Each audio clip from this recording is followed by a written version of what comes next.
John, I am truly saddened that one of our podcast guests passed away. And as you know, we're here to let the community know that Rich Wilson has passed away just last week. And the impact that he has brought so many people has prompted us to want to say a couple of words and honor him and re-release that podcast that we did with him not long ago. Yeah, it was episode 185, Crafting a Path to Success. And you, the listener, are going to get a chance to re-listen to that episode as Rich, you and I did this weekend. Fresh off of hearing the news. Um, I got a text from Charlie going, wow, what a podcast that was that you guys recorded with Rich. And, we recorded 290 podcasts.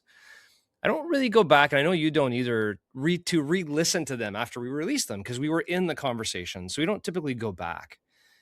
And I went back to re-listen to 185, and I know you did too. And I was shocked. I was shocked at the level of depth, the level of content that you're going to hear in this episode right now after we're done with this tribute. Rich, you asked a question in very, very Rich Hoffman, Larry King fashion. First question right off the bat. Rich, what is your leadership philosophy? And his response was, wow, I don't know that anybody's ever asked me that question. Yeah. And he proceeded for the rest of the podcast to give us the depth of his stories and leadership and how he came to become an entrepreneur, to an entrepreneur within a much larger company, to the CEO of a billion-dollar company, and the impact his legacy is going to have to everybody that he touched along that journey. What a podcast we have for you today. I, in listening to it, heard the moment where he said, if we have a $115 million goal and we're going into the weekend, it's 113, I'm going to make some calls this weekend. And his do it first mentality when it came to showing up, to hitting goals, and also to being there for people. I remember I was interviewed by him before I got brought on to CertaPro. He was a president at the time. And I don't think I ever told you this, John. When I went to the interview, it was Jeff Wall, who was the hiring manager of me at the time, and Rich Wilson, who was the president of the company at the time. We did lunch together during a time that his jaw had just recently been wired shut. Think about that for a minute. Talk about showing up. I'm sure Jeff said, hey, we need to do this interview. And Rich was like, dude, my jaw's wired shut. Or he may not have even felt like that, but he knew that his jaw had just been wired shut.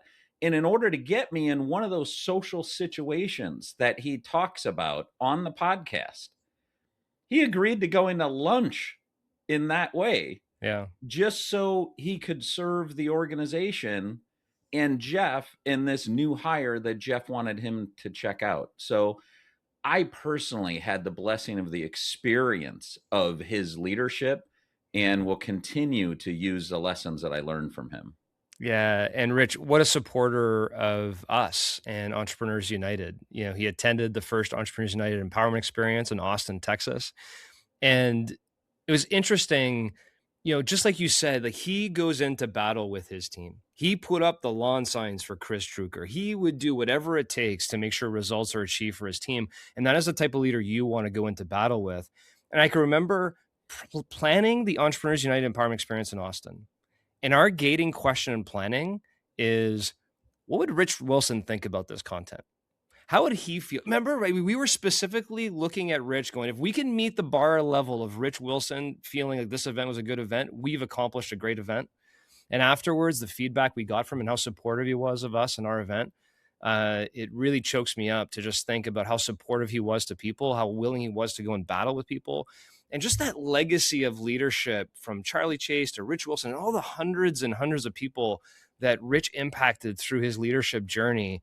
And I really hope everybody listening to this episode here today just passes this on, as I am going to be, to the people in my organization. Go listen to this podcast, listen to the stories that this gentleman has about how to grow within an organization, how to build an organization, how to build a team that want to work with you. And he's got some funny stories in there as well that I think are great memories for him to share. So with that, today, in honor of Rich Wilson, we released the episode that Rich and I recorded with him in 2024. We hope you enjoy the episode. No excuses. When you're the boss, you can't blame the boss. And I've always found I don't like people who complain when what they're complaining about is in their control. So I've felt that way since I was probably 16 years old. If I wanted to start on the football team, right, that was performance, right? That's up to me. And the coach will see it. And starting a company at, let's say, whatever, a young age, working your way up isn't about politics in my mind. It's not about that. It's about taking responsibility and figuring out how to get better to hit goals. That's it. And when you're the captain or the coach or the team leader, the president, the CEO, whatever, you really don't have any excuse, right? Your results are yours. You hired the people, you gave them the resources or not, you gave them the direction or not, coaching or not, and at the end of the day, the EBITDA number, the sales growth, that's up to you. This is the Entrepreneurs United podcast with your hosts, John St. Pierre and Rich Hoffman. Hey, entrepreneurs. Today we have the privilege of sitting down with Rich Wilson, who's the president and CEO of Paul Davis Restoration. I also have the privilege of having worked with Rich for a number of years in CertaPro, and John and Rich and I all have common backgrounds. So, Rich, to start us off, can you talk to us a little bit about your leadership philosophy that you have come to develop over the course of your time leading people? I don't know that anyone's ever asked me about my philosophy. I look at leadership as a skill. I don't believe people are born leaders. I believe you can develop leadership skills. And I think that's a big reason the three of us probably are so akin to trying to build leaders, because that's what we did at College Pro at a very young age. So I've always my best to ensure that anybody that's going to work with me, that I try to impart whatever I've learned about leadership in my past. And if I had to say a philosophy in terms of what the focus is, first it would be an assertive focus. Like leaders, frankly, leaders lead. And when your leadership is necessary, you think, your gut says it's necessary. So you need to be assertive in the way you apply those leadership skills. And two, I think an important leadership skill, I think, is active listening. Like truly trying to understand without judging, which by the way is hard for me, but really try to understand where the other person is and meet them where they are. So that would be my philosophy. Yeah, I love that, Rich. And Rich asked your leadership philosophy. Does your leadership philosophy differ from your philosophy of how entrepreneurs need to be? And what is your philosophy around that? Or is that kind of the same practice in terms of active listening and being assertive in your skill development? Oh, certainly. A business owner has to lead. In fact, I would argue that regardless of what your service or product is, you're going to recruit certainly different competencies. But at the end of the day, you have to create the team, create the vision, build the team rather, and make sure that team is aligned with you on whatever journey you're taking them to or through. So, Rich, if we take just the leadership and entrepreneurial philosophies we just talked about, right? We all grew up from the same cloth in terms of our leadership development with College Pro back in the day and up through those ranks. Sure. At what moments, or give us a couple of moments in time in your leadership development where becoming a leader or becoming an entrepreneur became really real to you? And what was those moments if you reflect back? Boy. So I'll give you one that I tell this story a lot, and people who have heard it will roll their eyes. But I was probably, 23, and were great. I was kicking butt as a very small entrepreneur, and I worked with a team. And the leader of that, I wasn't actually the leader of that team. The leader of that team was a guy by the name of Charlie Chase, who was probably 28 or 29. And he brought me into his office once, and I thought he was gonna, promote me, give me a bonus, do something nice, pat me on the back. And So I sit down and I'm ready for praise because my numbers were great. And he said, Rich, everybody in this office and on this team hates you. And I'm like, excuse me?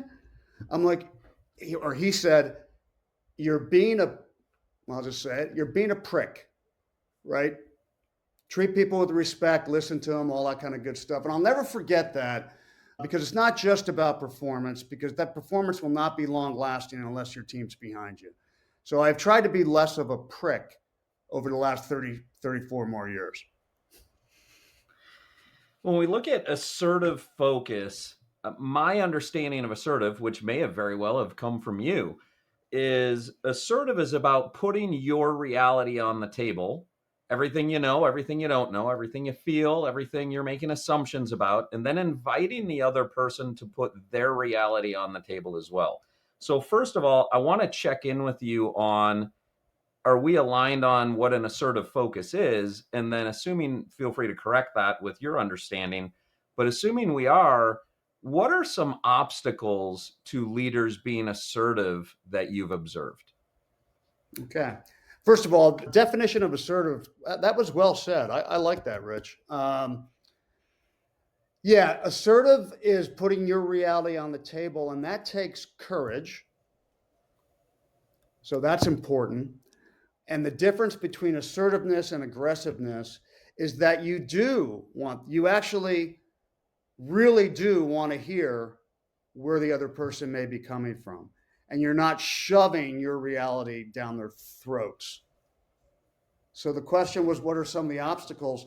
One of the obstacles is fear, right? It's the fear of not bringing out an issue that needs to be put on the table. They might hurt their feelings. They might quit. That's why I use the word courage. Yeah, you should. If it's important and you're nervous, great. It's important. And if you're nervous about it, it's probably really important. So it needs to be put on the table, and you need to be able to listen to where the other person is. And with the franchise owners that you lead in your system, what do you find they could use most when it comes to leadership that just may not be obvious to them or they may struggle with?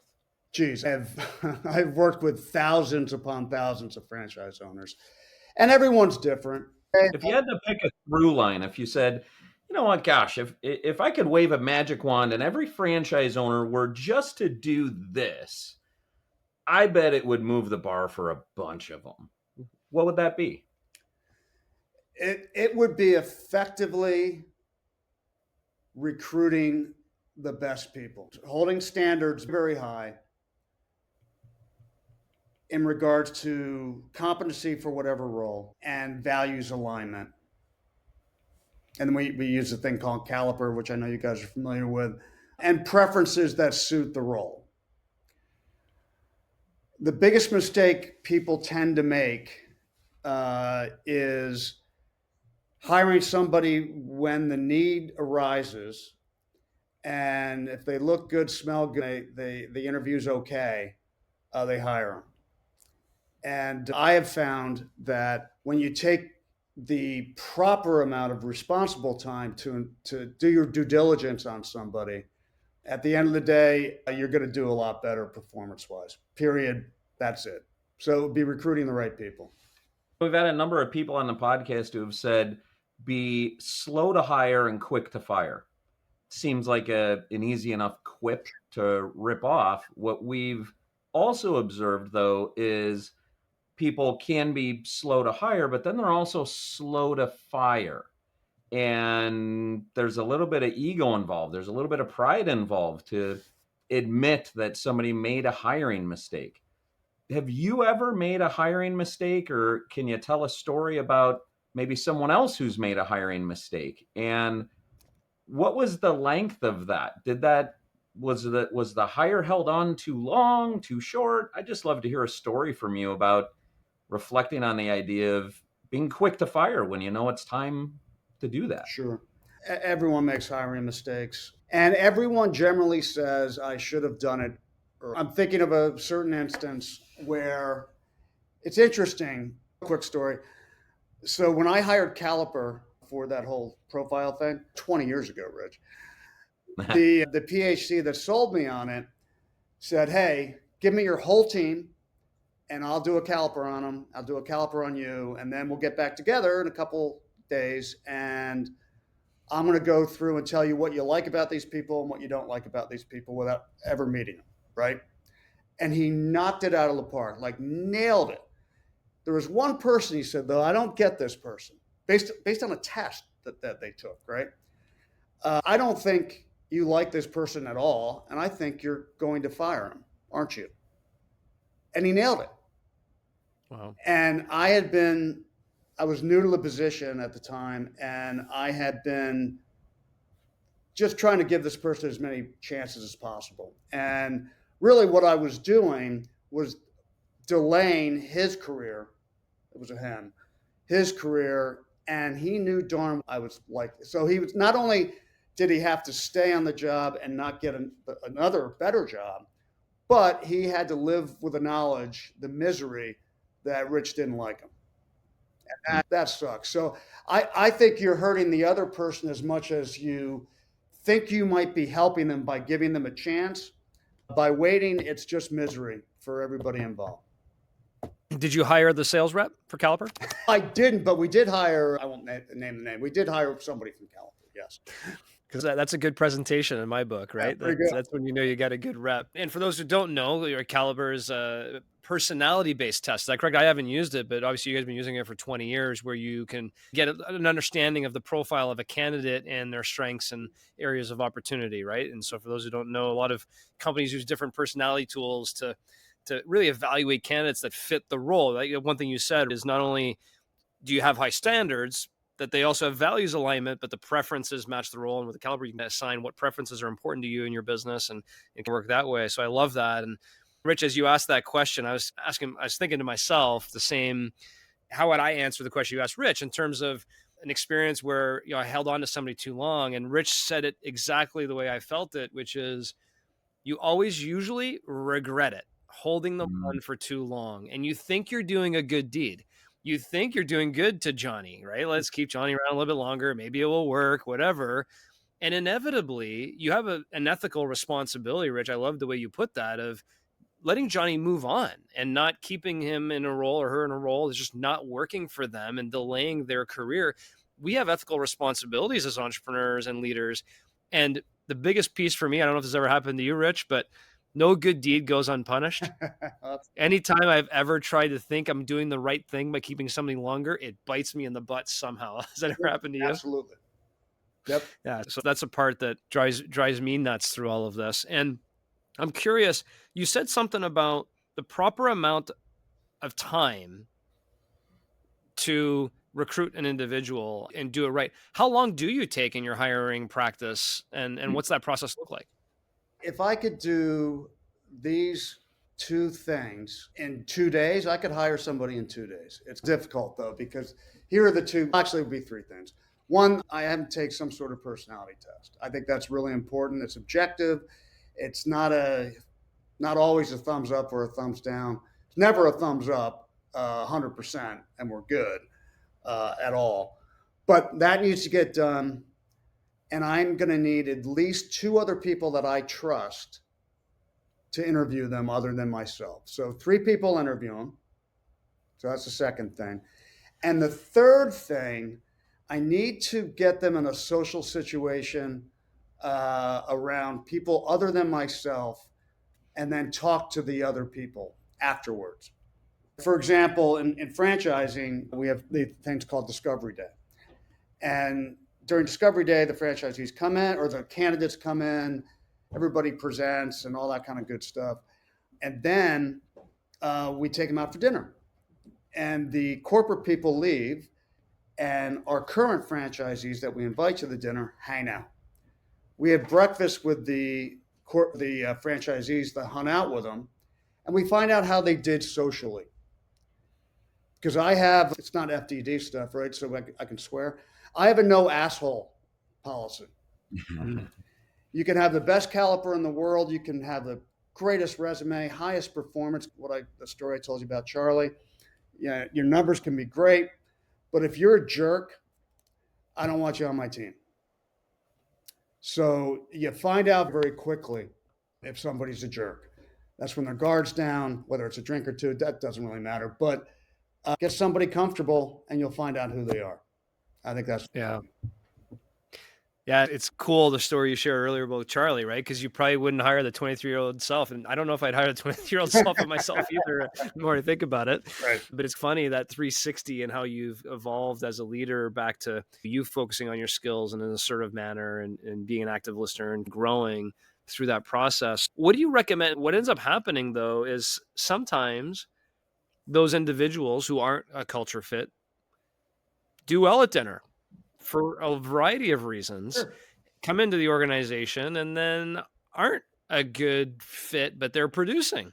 And that's usually a very tough situation for an entrepreneur, right? Where I think we used to call them mavericks back in our language, right? Yep. High performer, not a good culture fit.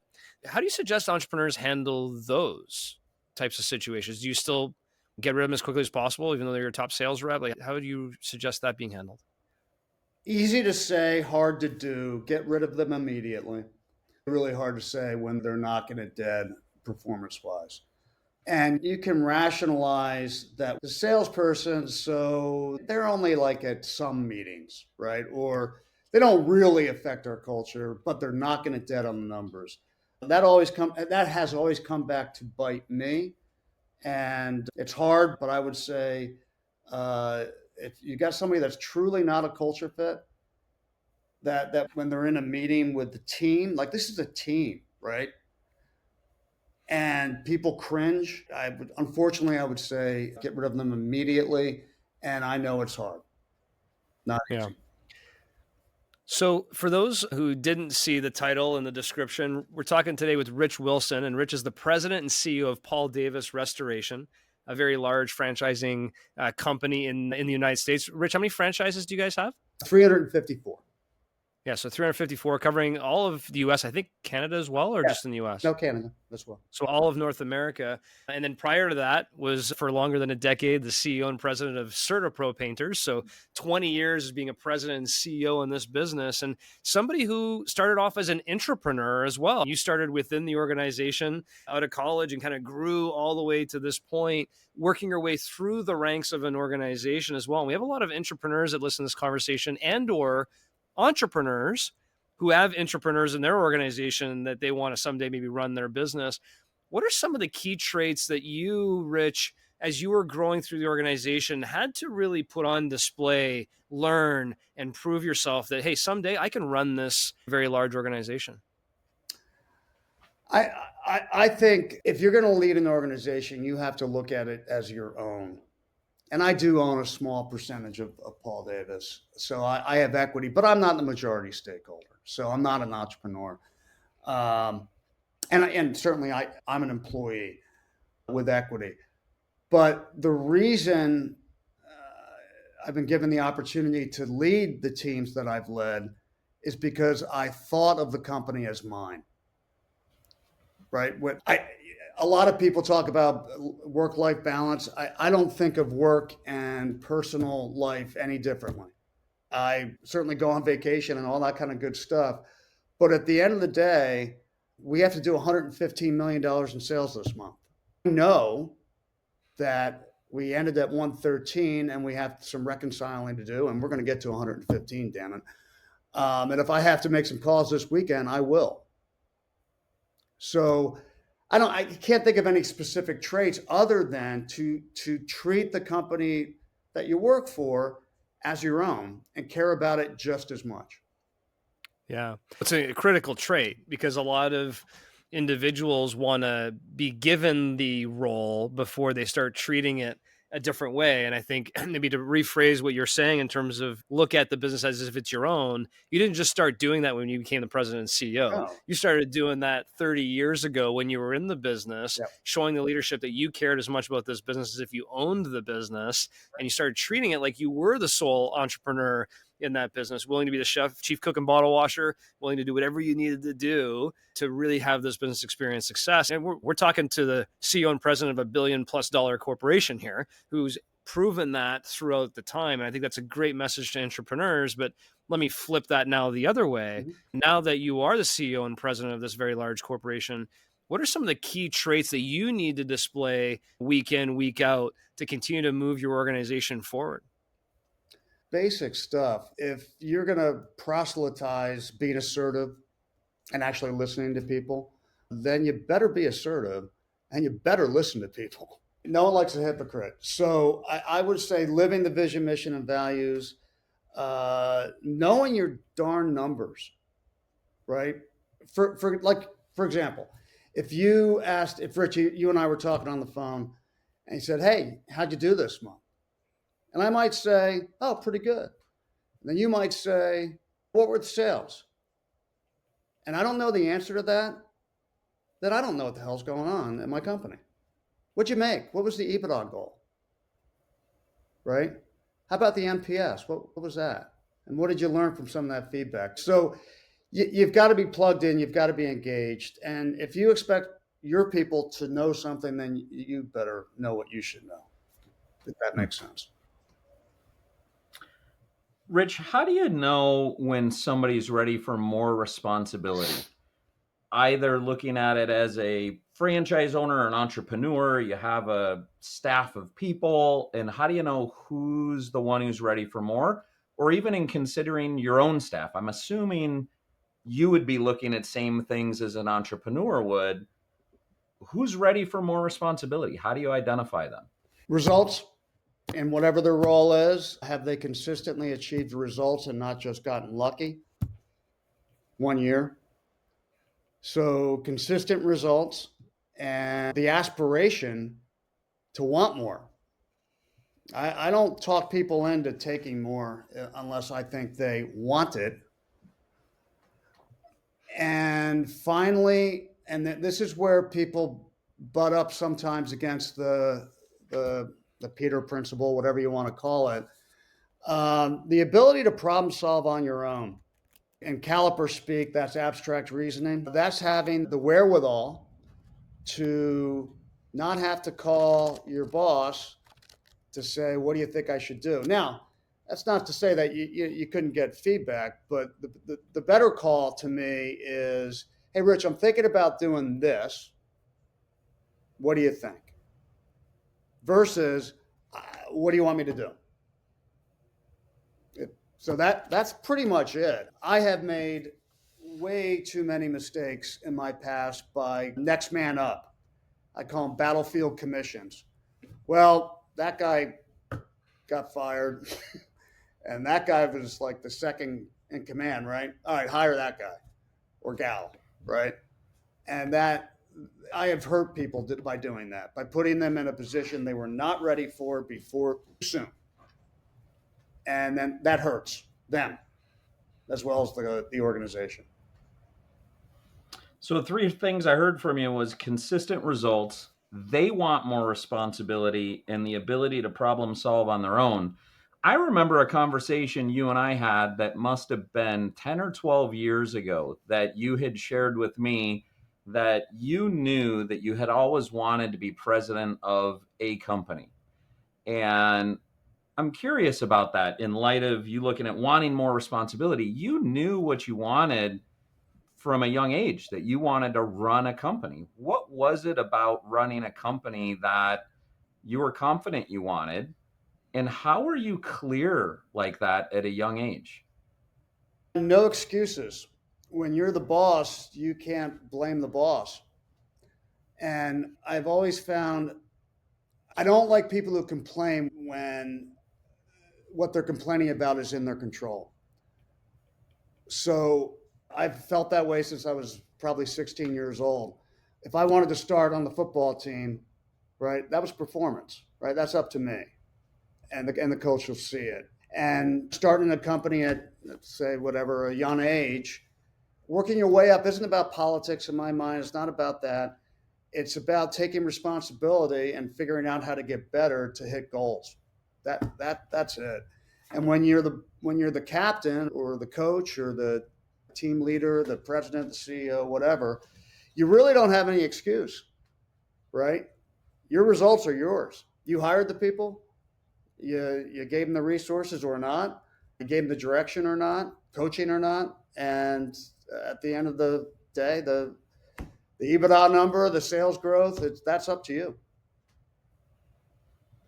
So I'm hearing you from a young age loved the idea of taking your destiny in your own hands and the destiny of a company in your own hands, and just the whole idea of you're going to rise and fall based on your own skill and get your own learning lessons.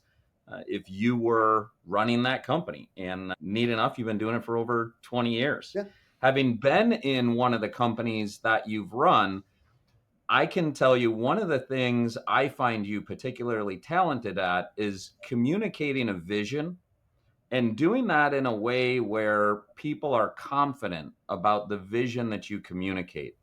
Can you break down that? I think a lot of entrepreneurs struggle with what is a vision and how do I communicate it and how do I enroll people to get behind a vision? And I've experienced you being talented at it, and I'd like to hear more about how you do it and your thoughts on it. Yeah, I'll say there are four things that I feel are critical to getting a team focused and aligned, right?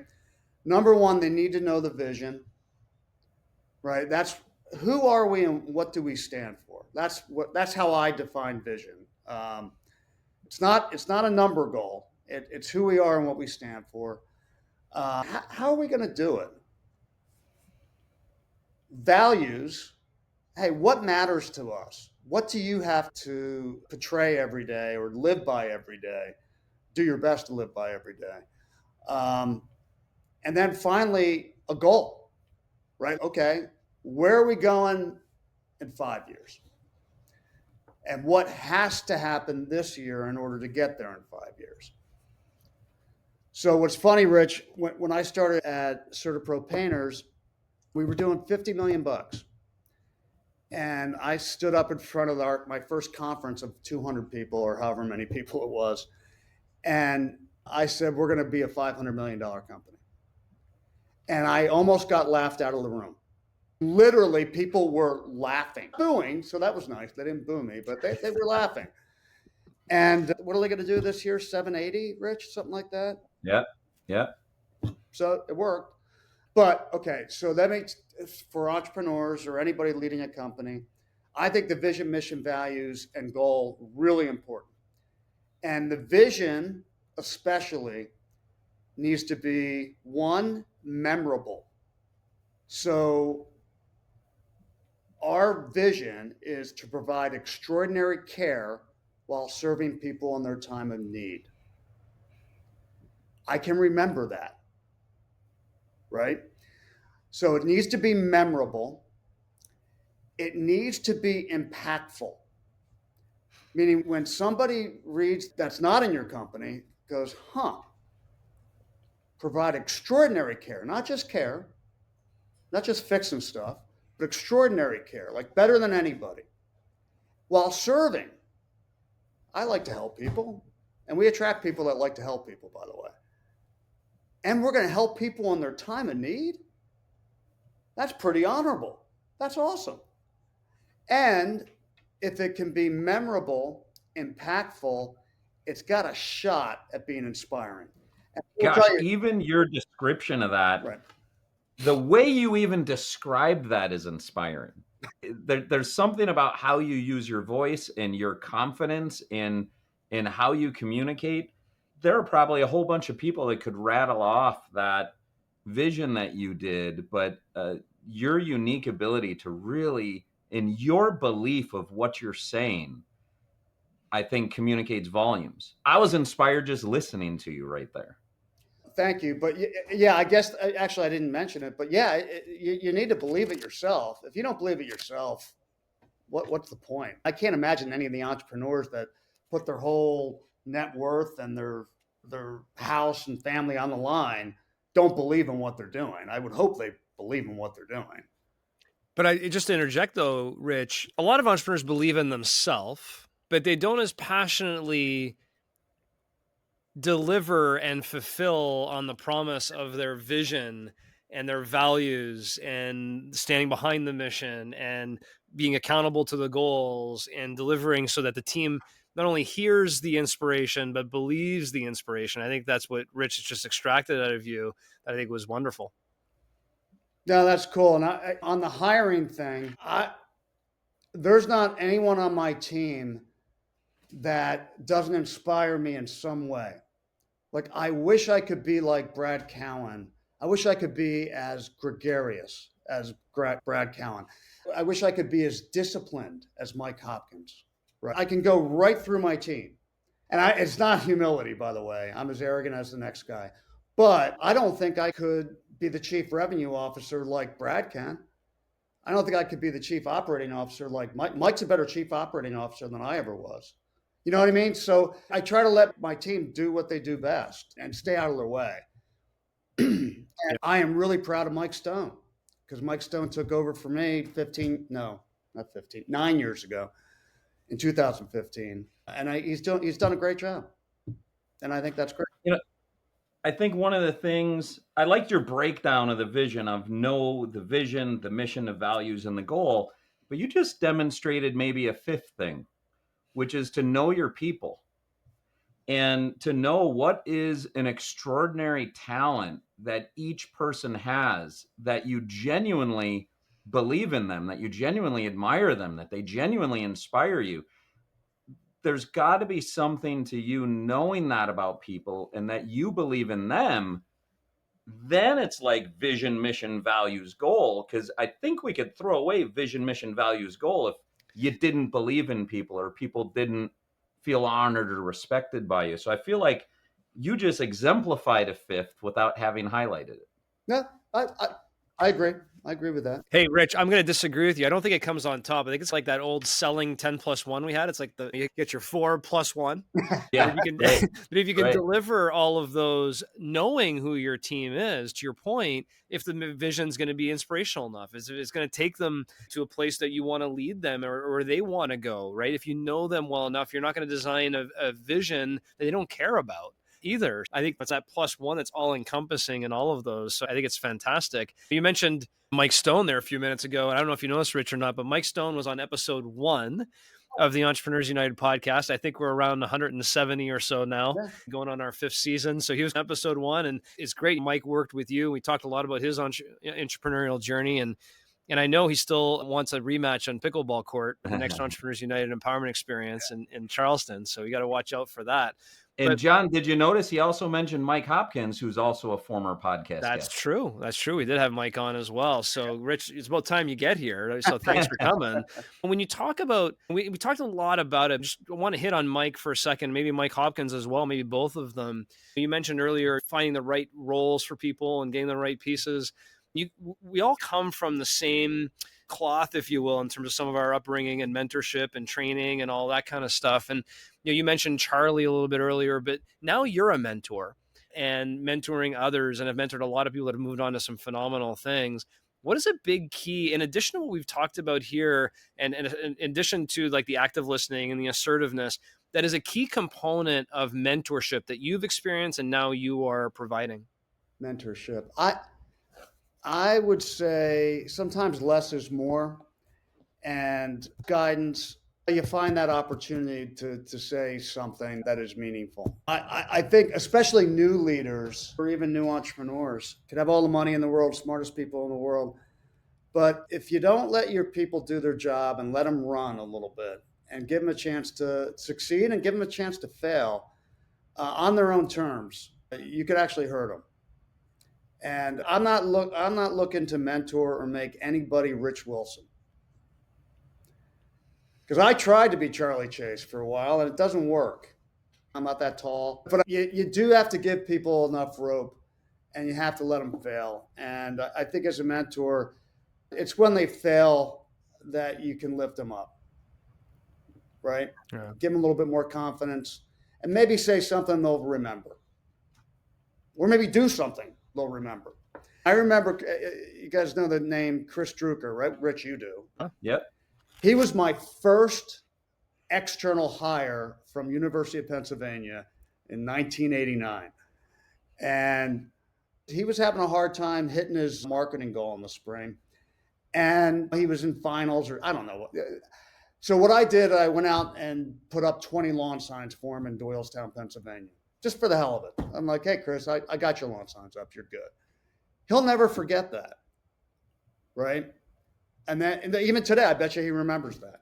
So like little things, whether it's a word of encouragement or a phrase of encouragement, a story or an action, as long as it's meaningful and well meant, that's mentoring. That's a phenomenal message to all entrepreneurs and people that are mentoring people, leaders, everybody alike. And Rich, a lot of times on the Entrepreneurs United podcast, we have business advisors and coaches and professionals or authors of books or people that have a message and potentially even a product or service to help entrepreneurs grow. And then sometimes we have entrepreneurs like yourself who are running companies all day, every day. And the opportunity to get this download from you. We joked when we started that Rich and I had a blank sheet of paper. Now I got like this massive scrolling list on my notepad of incredible notes. And I want to thank you for sharing your wisdom with us. And we certainly got a little bit of that in Austin last year at the Entrepreneurs United Empowerment Experience. I know you're coming to Charleston again this year, and a really good small commercial for that as well. And coming to that event, getting to spend time with you last year was a treat for me because we hadn't spent a lot of time physically together, and I wish we would have had more.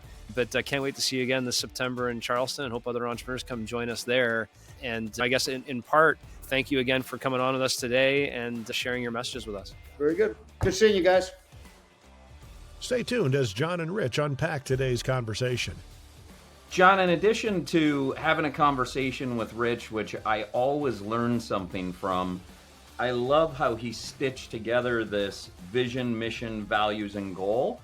And I also love how then he exemplified what I pointed out when we were on with him, which is really knowing and honoring his people. I think there's a bit of secret sauce to that if an entrepreneur can't find something that they appreciate or value or admire in an individual working in the business, you have to ask yourself, are they actually all that talented at what they're doing?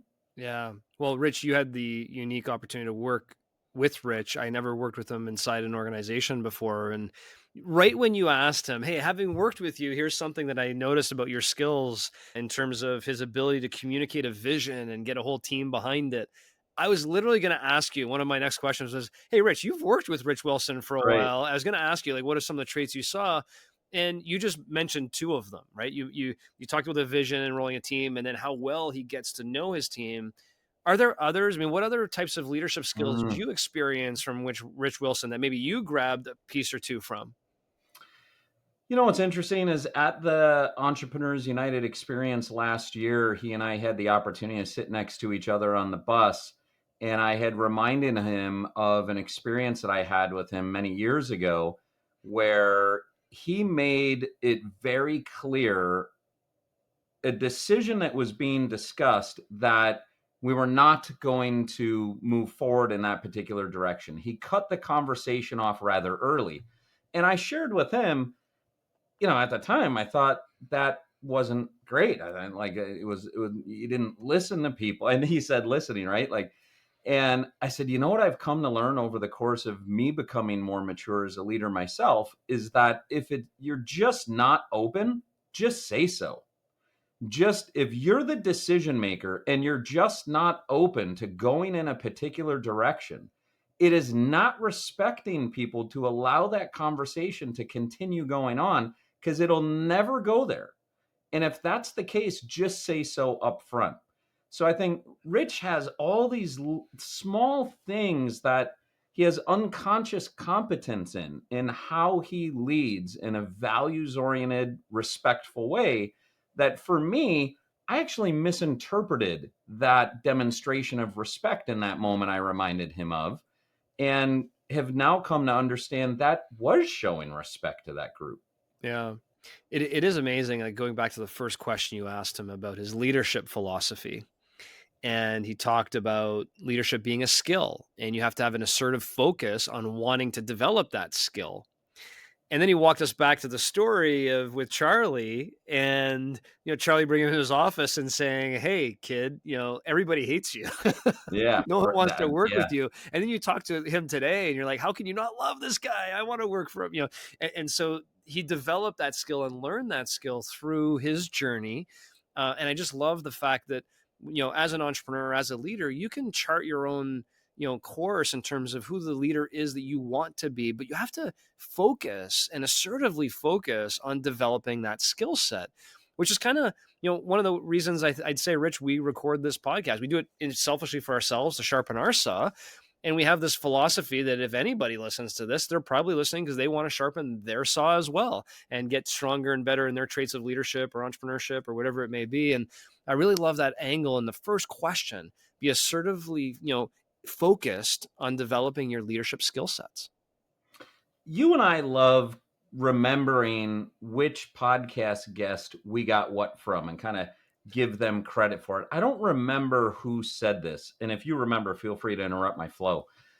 Somebody talked about mentoring moments, that in this era, this day and age, sometimes it's hard to find a mentor who you want to follow in every step. So find mentoring moments. Now, think about that mentoring moment in the story Rich told, that Charlie said, "Hey, nobody likes you." And he said, he remembered exactly word for word how many years later. I mean, this was 20 years ago. And he said, "You're being kind of a prick." Yeah. What a mentoring moment that he would remember that. And now piece that together with when he was talking about the selection process. And he said, "I do a personality test. I'd have 2 people who I trust do the interview with the person with me, and then have them in a social situation with others." And then he proceeded to say, "We have a no asshole policy." Yeah. And you wonder if that would Rich have said the same thing if Charlie didn't have an assertive focus? If Charlie didn't go to Rich for that mentoring moment and give him this assertive focus and this kind of dose of reality of what other people were thinking about him, and now 20 years later, this is a staple that he thinks about, that he doesn't want to hire people who are kind of like he was at 23. He could have gone down his entire career believing results only was what mattered.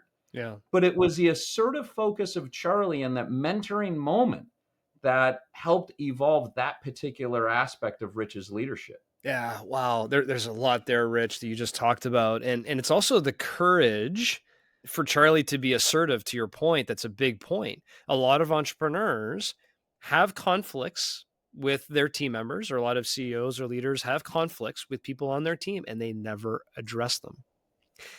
They fire them one day and they're like, "What happened?" "Well, you know what? For 3 years, I've hated the way you've done this," right? And they don't address it. And I think that's another skill set. We didn't dive into Rich about conflict management, how he handles conflict, but I best believe that he's extremely assertive in effectively managing his conflict as well through the mentorship that he received and the message. And, that mentoring moment, what it brought me to, Rich, and when you think 20 years, 30 years ago, I can remember Eric Debley with Handyman Online calling me into his office. And I'm 24 years old, and this .com company is falling apart, and he lets me go. And he provided me a mentoring moment walking out the door. He's like, "John," he's like, "one day you'll learn that sometimes you're like a rock that goes into the water and you leave a wake in the way you send your message and things that you do." And I always had that visual in my mind of sometimes I'm too aggressive in my mannerisms, which creates a wake and affects other people. And I still to this day have that vision in my head of, if there's a situation, how am I going to manage it and manage it not too aggressively so it doesn't create the wake. But those mentoring moments are ones we always remember. I'm sure you have tons of examples as well, and they're so important. So what are we doing to make sure we provide those mentoring moments to the people we work with is very important. Absolutely. I'll share with you one of the mentoring moments that came from one of our podcast guests, with Jeff Wall, that similarly you got relieved of your responsibility. You got fired. You got terminated from Eric Debley. Well, Jeff invited me into an interview process for a role and then turned around and didn't hire me for it, which is rare. Like, you'd think if you invite somebody to interview, they probably have the leading edge to hire them. Well, he didn't hire me. And the mentoring moment he provided me at that point was, the higher up you go in leadership, the more comfortable you have to be in the gray area. That at the time I was way too black and white. And black and white is a very easy place to live. It's either right or it's wrong. I believe it or I don't. Turn right or turn left. And he said, the higher up you go in leadership, things are not black and white. Like, you've got to be creative in your leadership role and got to get more comfortable in the gray, and you're not as comfortable in the gray as you need to be. And that's a mentoring moment that I received, that today I can say I am more comfortable in the gray as a result of just that moment. And I couldn't agree with you more that I think we need to think about, as entrepreneurs and leaders, are we providing these mentoring moments for the people who we lead?